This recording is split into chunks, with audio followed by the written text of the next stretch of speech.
I'm Carey Martell with OriginalGamer.com here at Kongregate's headquarters with Greg McClanahan. He's the... What do you do here? I am the Director of Games and Achievements, so I do all of the, or not all of the, I do badges on the site along with one other person, and I also do all of our Flash game sponsorships. So you handle the design of achievements and the implementation? Yes, everything. Tests basically, when someone uploads a game on a Kongregate, they implement our statistics API. It sends data to us, so I and another guy named August Brown, we go through them, we look at the data that's being submitted, we decide what makes sense for an achievement task, we come up with a name, we come up with a badge image, we test it, we play around, and we launch it on the site, and that's one of the big features of Kongregate is our achievement system. Is it the primary method that you guys have for getting people to constantly use your site, to have this achievement history that they have of their previous interaction with games? Yeah, so every time you earn an achievement, it shows up on your profile. So you can go in, you can see which achievements you've earned. You can go to your friend's profile, see what they've earned.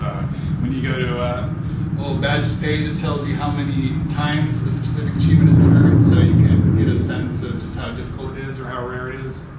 All that fun stuff. So this is a Fancy Pants Inventor 2, by the way.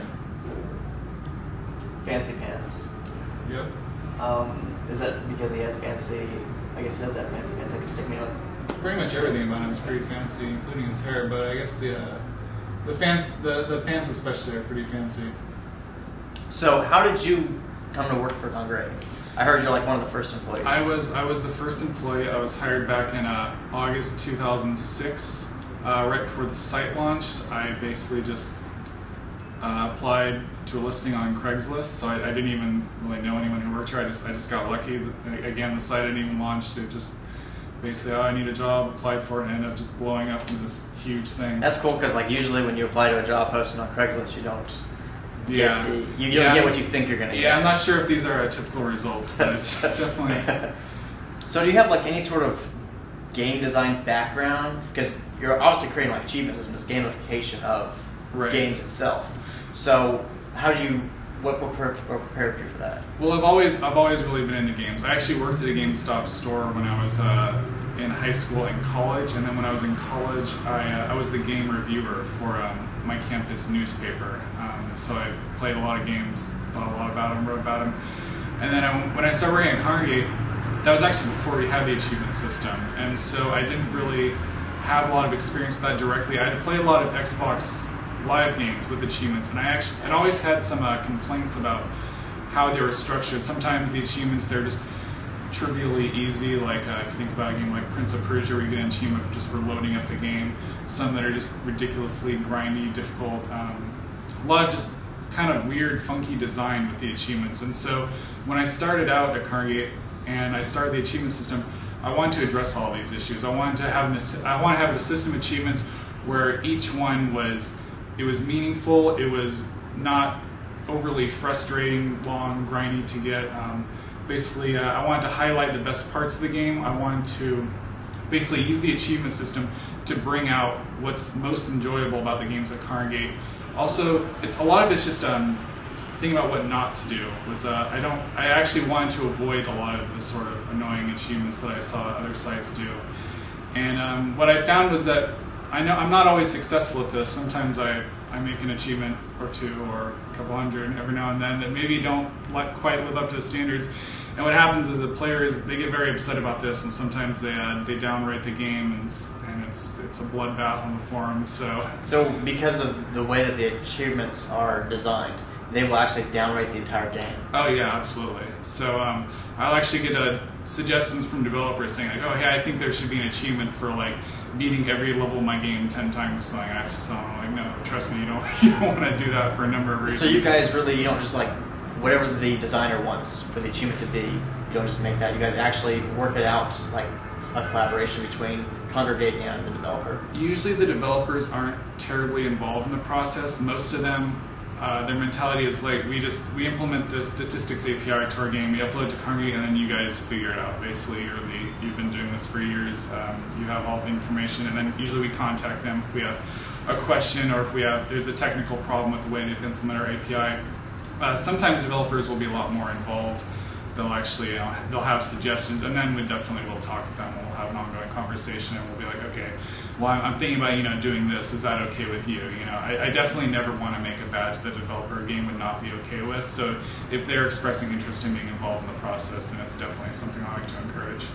Now, Kongregate has mostly Flash games. Yes. And there's been some people out there who have said that Flash is a dying format. It's all going to be Unity and C++ because of Google's native plan.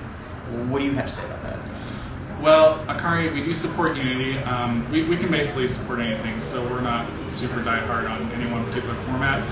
The thing about Flash is that it's very easy to develop in, and also it has very, very widespread usage. Everyone has Flash. Basically, if you can make a Flash game fairly easily, you can upload it to a portal like Kongregate or Newgrounds, any open Flash portal. And if it's successful, if the users like it, if the rating is high, it'll get exposure, it'll get featured, it'll spread around the internet, and you can basically just get instant success.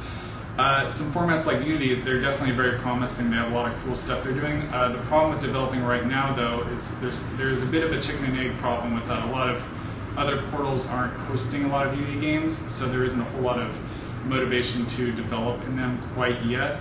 Hopefully that will change. Ideally, we will see a more widespread both development and sort of the implementation of the plugin from the users and also sites hosting. What are some of the most popular types of games that are on Kongregate that the users really like?